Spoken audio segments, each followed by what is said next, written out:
Voda je základ života. Bez nej by neexistoval svet taký, ako ho poznáme. No pitná voda, ktorá vyteká z vášho kohútika, prejde neuveriteľnú cestu. Ako sa voda dostane z prírody až k nám domov? Vodu, ktorú pijeme, získavame z prírody.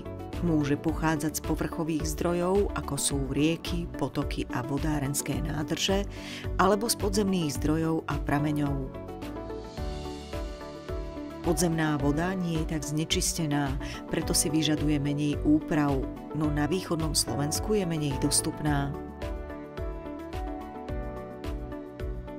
Povrchová voda prechádza rozsiahlym čistiacim procesom, aby spĺňala prísne slovenské a európske normy pre pitnú vodu. Voda, ktorá sa dostane do úpravne, môže obsahovať nečistoty, baktérie alebo iné látky.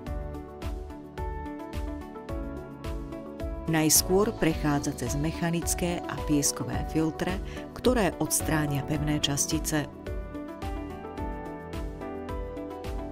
Následne sa upravuje chemicky pridaním chlóru v presne stanovenom množstve, ktoré je pre ľudí bezpečné, ale účinné proti škodlivým mikroorganizmom.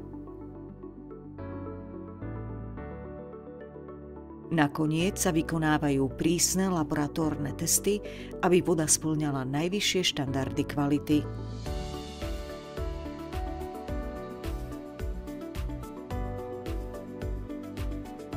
Vyčistená voda sa ukladá do vodojemov, odkiaľ je distribuovaná do domácností. Vďaka vodárenskej infraštruktúre je voda vždy dostupná, či už bývate v meste alebo v menších obciach. Východoslovenská vodárenská spoločnosť neustále monitoruje kvalitu vody, aby ste mali istotu, že pijete zdravú a čistú pitnú vodu.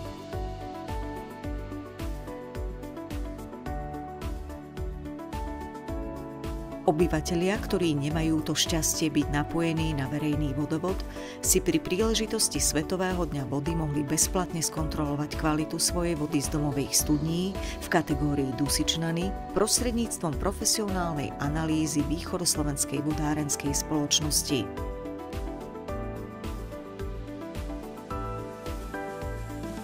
Čistá voda nie je samozrejmosť, preto sa staráme o jej kvalitu každý jeden deň.